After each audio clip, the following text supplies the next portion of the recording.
Isang mapagpalayang araw sa lahat. Ako nga pala si Binibining Linares. Ako ang magtatalakay sa ating panibagong paksa o aralin. Bago tayo magpatuloy ay maaari ba tayong manalangin? Sa ng Ama, ng Anak, ng Espiritu Santo. Amen. Panginoong Diyos, salamat sa araw-araw na pagbibigay biyaya sa amin. Patawarin mo kami sa aming mga sala. Sana ay kami ang iyong gamiting instrumento para tulungan ang ibang tao. Sana ay magkaroon kami ng kaalaman at karunungan sa bawat desisyon na aming gagawin sa amin. Yun lamang po at maraming salamat po ng Diyos. Anak, Ma, Anak, Espiritu Santo. Ngayon naman ay magkakaroon tayo ng energizer o ehersisyo. Alam niyo ba kung ano ang shake, shake, body roll? Hindi. Kaya, papakita ko sa inyo kung ano ito. Shake, shake, body roll. Okay. Gagawin natin siya ng 3 beses. Okay.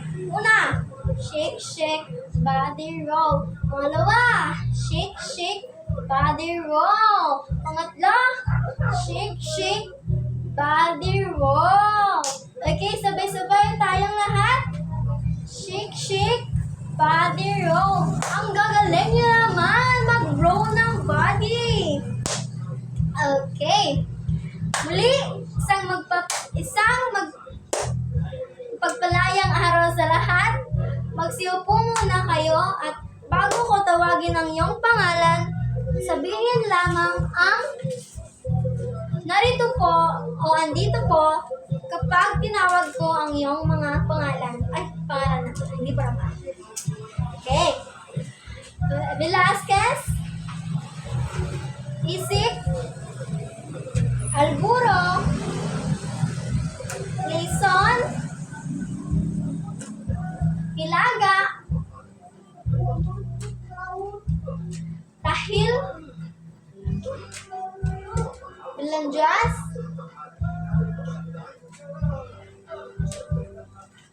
okay. Bago tayo dumako sa panibagong talakayan, magkakaroon muna tayo ng pagbabalik tanaw. Mayroon bang nakaalala kung ano ang ginawa natin kahapon? As Binibini?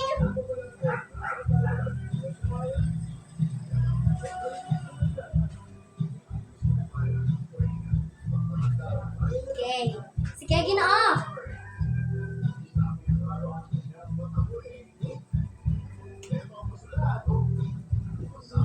Okay.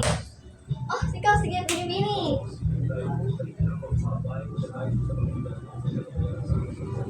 Magaling! Pansin ko ay tandang-tanda talaga ng mga Binibini at Ginoo ang nangyari kahapon. Base sa talakayan, ano ang iyong natutunan pagkatapos sa pag-uulat at ginawang aktibidad?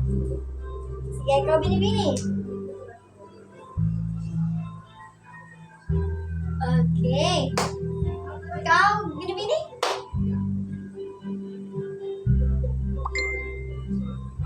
Okay. Ikaw, Ginoo?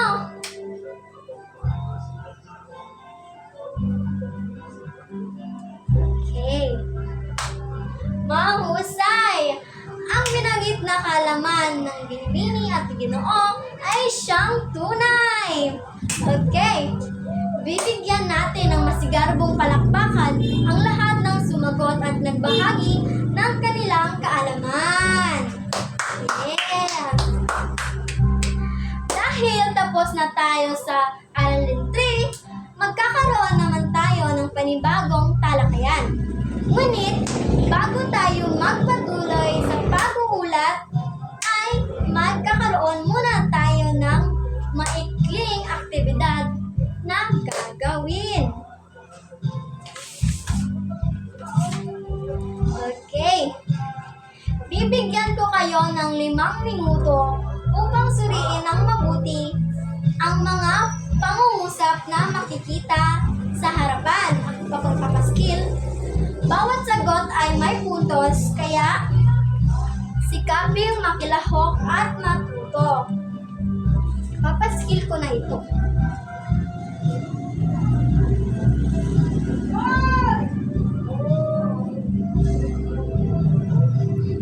Galing!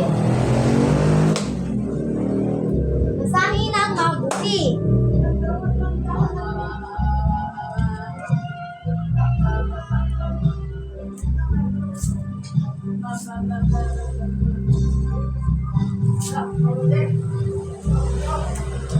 Basahin ang mabuti at unawain, huwag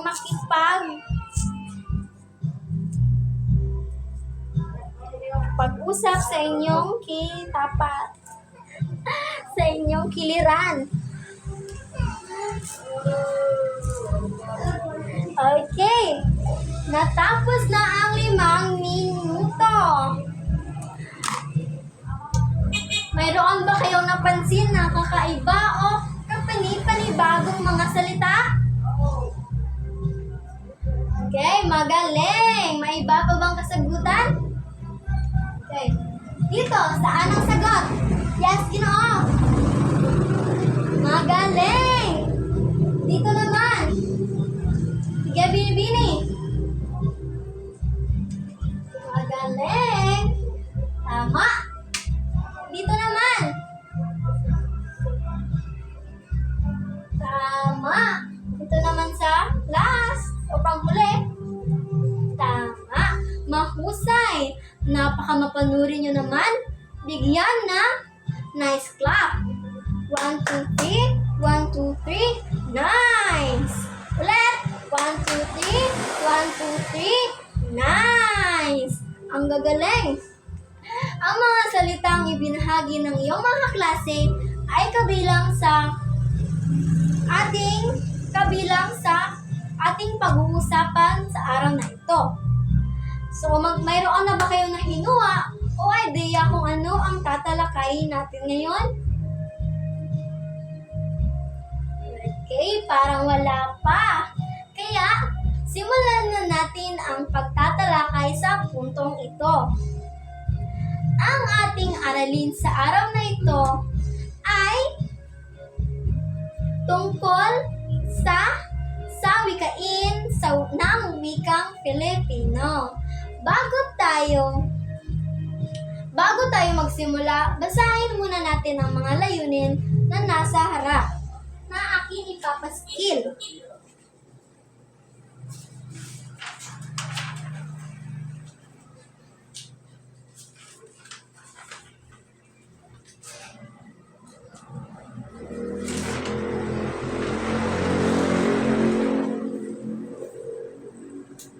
Basahin muna.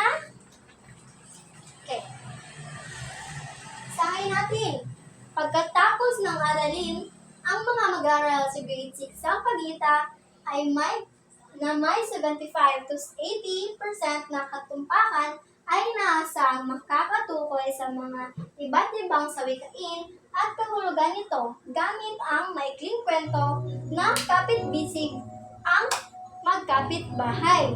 Pangalawa ay nakakapagpapakita ng pagpapahalaga sa mga sawikain bilang bahagi ng kultura na identidad sa pamamagitan ng pagbabahagi ng kanilang karanasan. Pangatlo, nakakapagsasadula habang ginagamit ang mga iba't ibang sawikain sa paggagawa o pagsulat ng script. Okay. Maaari nyo bang intindihin kung ano ang ating layunin? Intindihin nang mabuti ang layunin na naipapaskil sa harapan. At kung ano ang iyong idea, kung ano nga ba ang salikain.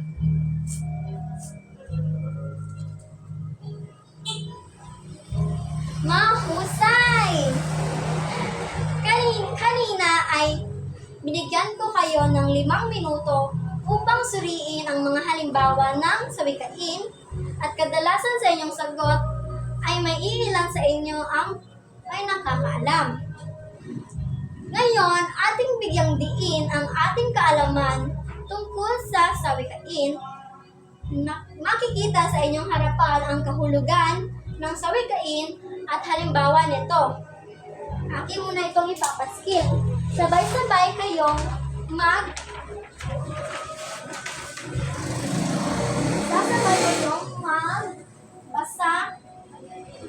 magbasa nito.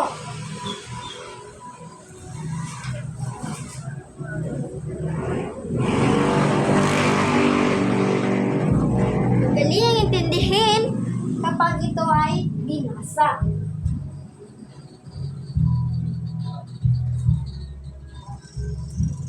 Okay?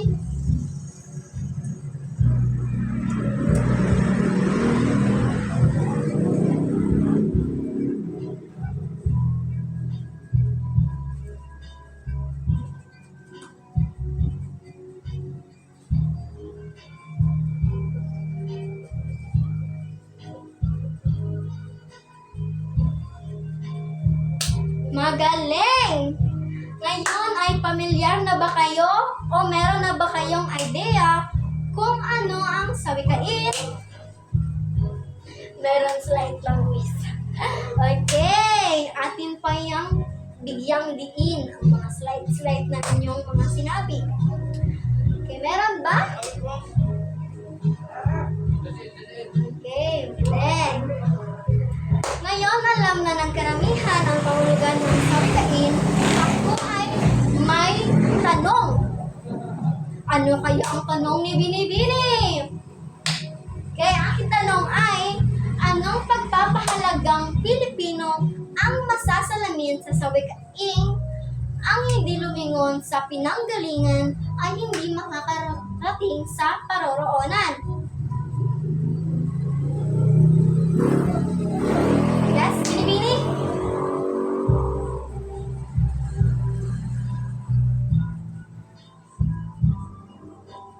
Magaling! Ikaw, Ginoo? Mahusay! Mukhang alam niyo na talaga ang kahalagahan at kahulugan ng sawikain at kung paano ito sumisimbolo sa ating kultura at identidad bilang Pilipino. Kaya, bigyan ng palakpak ang bawat isa. Naintindihan ba ang lahat ng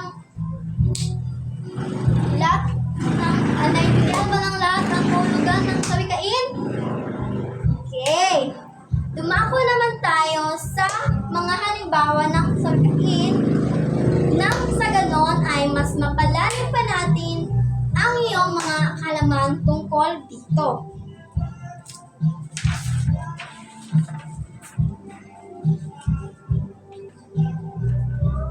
Meron ako ditong mga halimbawa na pangungusap.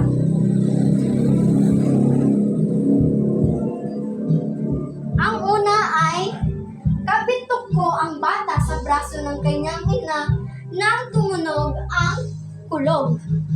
Nasaan ba dito ang sagot sa unang pangungusap? Tama, kapitok ko. Ano kaya ang kahulugan ng kapitok ko? Okay, tama. Mahigpit na hawak. Pangalawa, ano kaya ang kahulugan nito? Amin ang sagot. Yes, Binbini? Tama. Ano kaya ang kahulugan nito? Ang kunwaring hindi nakakarinig. Okay. Sa susunod naman ay ano? Basang krus. Tama. Sa susunod na pangungusap, kuskos balungos lang siyang usapin sa basura. Pero, hindi naman siya tumutulong. Yes, Ginoo? Magaling. Kuskos balungos. Hindi na pala siya nag-paste. Sa panglima, siya ay bantay sa lakay. Sa grupo. Sagot, yes, Ginoo. Tama, bantay sa lakay. Sa pang-anim, nasaan ang sagot? Yes, Binibini. Tama, hilong talilong. Sa pang-pito naman ay ano? Yes, Binibini. Tama, bilang lubos. Parang hindi ko na kailangan basahin ang pangusap. Alam niyo na rin ang sagot. Sa pang-walo,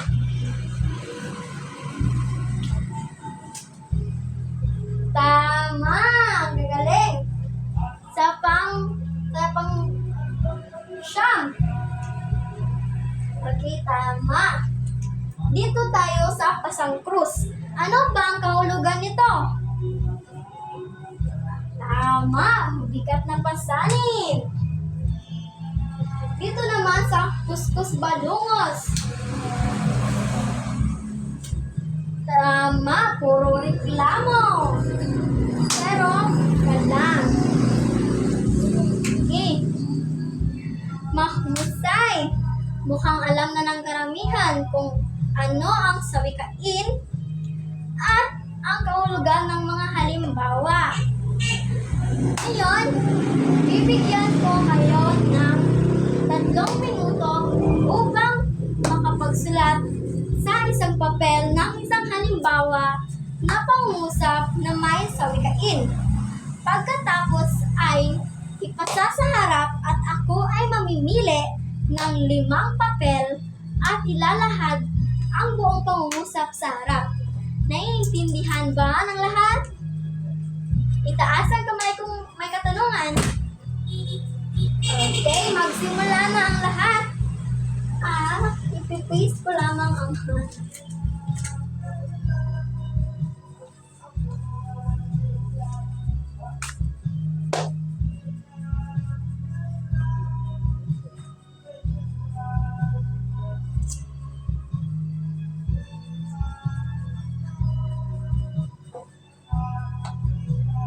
may tanong?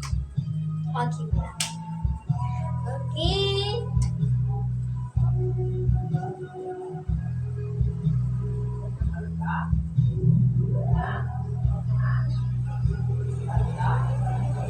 Suriin sa papel lamang nakatingin at hindi sa katabi.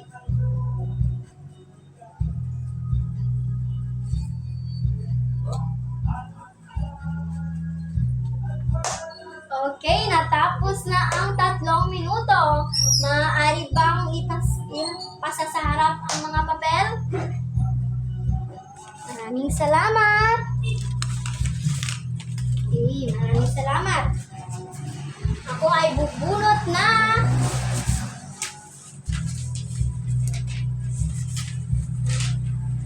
Okay. Si Binibining Velasquez, Isip Alburo, Lison at si Ginoong Hilaga. Magsasalita na sa kanilang naisulat. Ibigay ko ang inyong mga papel.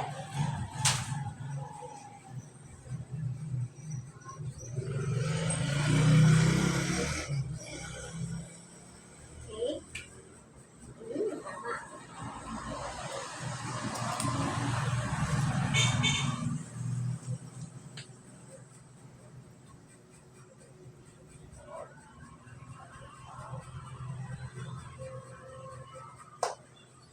Tama. Tama.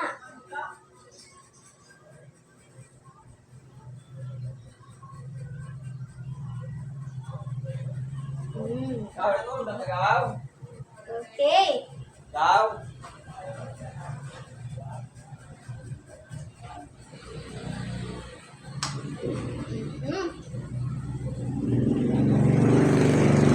Okay, maraming salamat sa inyo. Sa ating pangkatang gawain naman ay papangkatin ko kayo sa 4 at bibigyan ko kayo ng maikling babasahin ang bawat grupo. Okay. Bibigyan ko ng 10 hanggang 15 na minuto ang bawat pangkat upang suriin at hanapin ang mga sawikain na makikita na abot ng kanilang makakaya na pinasang teksto. Sa loob ng 15 minuto, magkakaroon sila ng maliit na pangkatan upang ipaliwanag sa bawat membro ang mga napiling salita. Pagkatapos ay isulat ito sa isang sangkapat na Manila paper. Ang gagamitin ay ang pentel pen lamang. Nandiyan sa harap, pagkikuha lang ng isang representa sa bawat grupo. So, pipili pala ako ng 2 tagapaglahad at itatalakay ng napiling mag-aaral ang kanilang naisulat at napiling salitang sawikin. Bibigyan ko lamang ng 5 minuto ang pagbabahagi ng bawat pangkat. Okay? Wawastuhan ko ang mga kasagutan at wawastuhan natin. Kasama ko kayo, mga hindi tagapaglahad. Susuriin natin. Okay. Tanong? Same group lang. Okay. Ang rubrics pala ay ang pangnilalaman ay 10 puntos. Ang presentasyon at kaalaman sa paksa ay 10 puntos. Ang tamang oras na pagpresenta at hindi umapaw sa tamang oras ay 5 puntos. Kaya ang kabuuang puntos ay 35 points. Naiintindihan ba ang panuto? Itaas lamang ang mga kamay kung mayroon kayong katanungan o di kaya'y nais linawin. Kung mayroon, pumunta na kayo sa inyong grupo at bumuo kayo ng bilog. Maaari na kayong magsimula. Paalala lamang, 15 minuto lamang ang aking ipipigay. Kaya ugaliing gamitin ng maayos ang oras. Magtaas lang na kamay, kaya mag-start na kayo kasi ang oras ay nag-start. Tanong? Okay.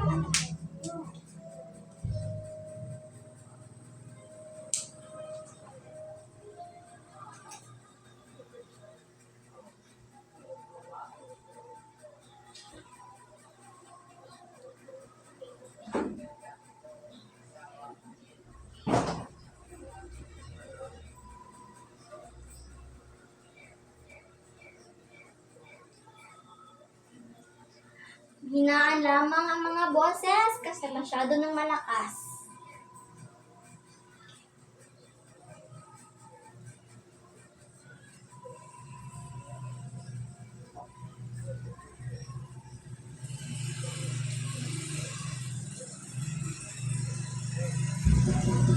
Okay. Natapos na ba? Kung natapos na ay maaaring ipaskil ang visual aid sa harapan. Ang nakatapos na ipaskil ang sa harap.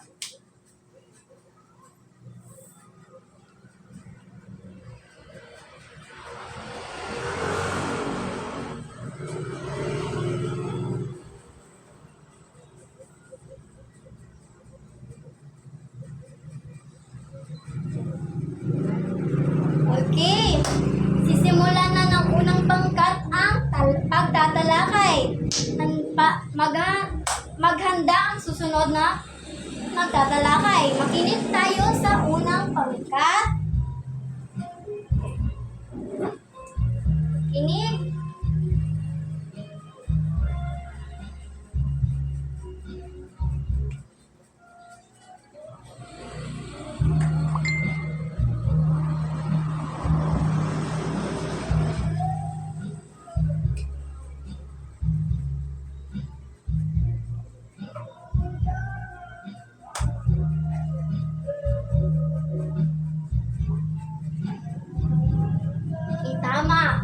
Lahat ng inyong presenta o inilahad ay tama.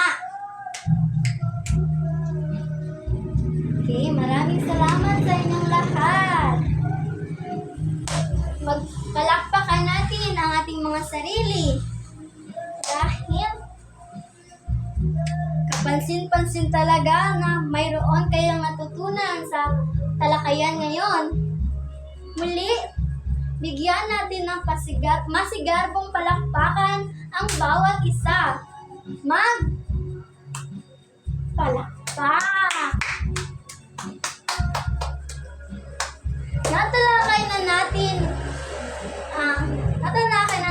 sa araw na ito ang kahalagahan ng salikain at ang mga halimbawa nito. Ano nga ulit ang salikain?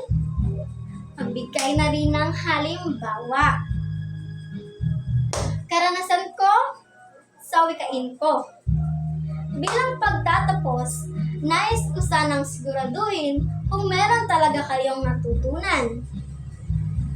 Nais ko na ang bawat mag-aaral ay mag-isip ng karanasan, maaaring masaya, malungkot, nakakagulat, o anumang makabuluhang pangyayari sa kanilang buhay. Pagkatapos ay susubukan nilang hanapin o iugnay ang mga karanasan na ito sa isang salikain na tinalakay sa klase. Naintindihan ba? Itaas lamang ang kamay kung may katanungan. Okay, magsimula na. Ang mga halimbawa ay nasa harap. Gamitin itong guide. Okay. Dito muna ako sa para makita nyo ang ating chart. Itaas lamang ang kamay, huwag makipag-usap sa katabi. At magpipili ako ng 3 o 5 estudyante na maglalahad ng kanilang karanasan sa harap o sa kanila na lang chair. Para hindi na sila Okay. Okay.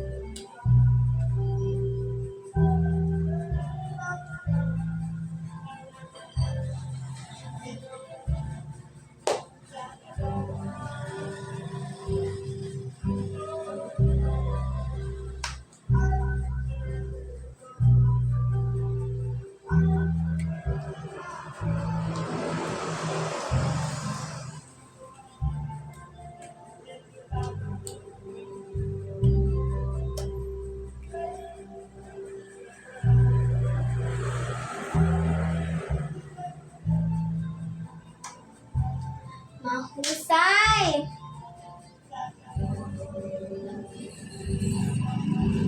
Mahusay.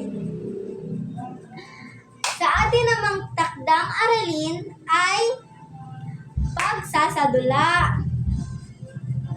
Hahatiin ang klase sa 5 o sa dati na lang grupo natin. Ang bawat pangkat ay gagawa ng script para sa maikling pagsasadula. Kinakailangan ng script ay may mga salikain o idioma. Ang grupo ay dapat makamit ng 7 o higit pa sa 7 ng mga salitang salikain o idioma.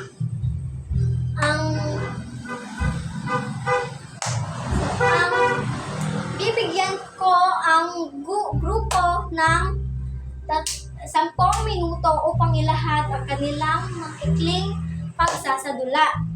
Pagkatapos ng paglalahad ng kanilang maikling pagsasadula ay ibabahagi nila sa klase kung ano ang mga salitang salikain o idioma ang kanilang ginamit sa kanilang pagsasadula. Ipapaliwanag ng bawat grupo ang mga salitang salikain o idioma ang kanilang ginamit sa script at ipapaliwanag kung ano ang kahulugan nito.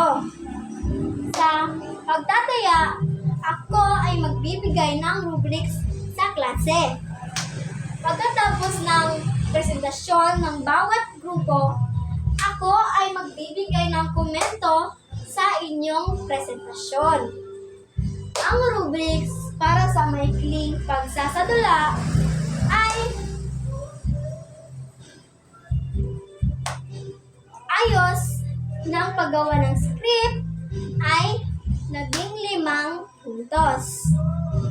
Ang paggamit ng wastong salita o idioma ay 15 puntos.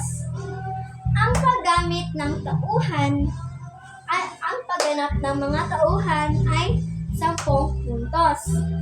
Ang pagkamalikhain at ang maayos na pagpapaliwanag ay 10 puntos. Naiintindihan lamang ba ang rubrics ng aking panunto? Oo, tanong. Same group lang po para madali kayong makakapagbuo ng maikling pagsasadula.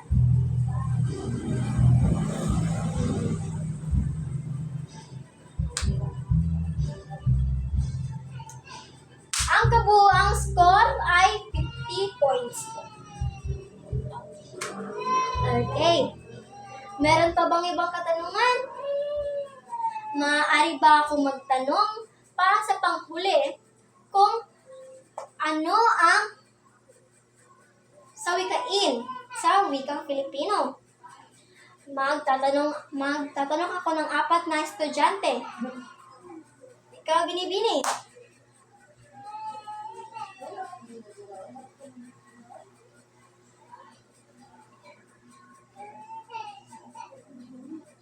Tama! Ang galing! Okay, ikaw naman, Ginoo.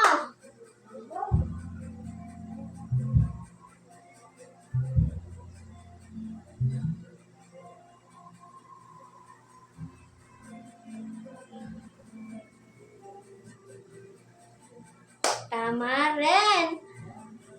Ang gagaling ninyo at ang tama ninyo. Meron pa bang gusto magsabi ng kanilang kaalaman? O ilang takeaways ngayon? Yes? Ginoo?